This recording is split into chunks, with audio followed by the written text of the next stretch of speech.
So what's up mga brad? So sa hindi ko pa ito ipagpatuloy ang sound test nito, ay isi-shoutout ko muna itong nag-order nito, Mr. Customer ng taga Pinamungahan South ng Cebu. So ayan na po ang dalawang D12 mid-high pole range mo. Sa hindi pa po ito namin i-deliver sa inyo, ay isa-sound test po ito namin dito kahit sandali.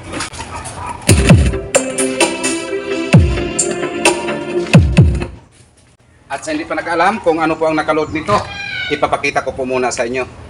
So what's up mga brad? So ngayon may isi-sit up na naman po kami itong dalawang D12 mid-high pole range na in-order sa aming customer na taga Pinamungahan South Cebu. At ito po ang speaker at ang driver unit na ikakabit namin ito. Ito po ang speaker na gustong ipakabit ni Mr. Customer sa kaniyang dalawang D12 mid-high pole range. Ito po ang pang-mid Live Pro PE 1000 at ito po ang driver unit BCS 450 Broadway po ang brand. At ito po ang sa loob. Ayan, linagyan po namin ng lining dito sa loob para makasisiguro po tayo na hindi po ito malaglag dahil medyo may kalakihan po itong speaker na ikakabit namin ito. So ayan, at ito po ang driver unit na ikakabit namin, BCS 450 Broadway po ang brand.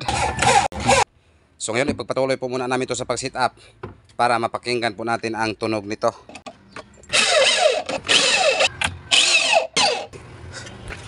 So yan, lagyan pa natin ng perforated screen or metal mesh.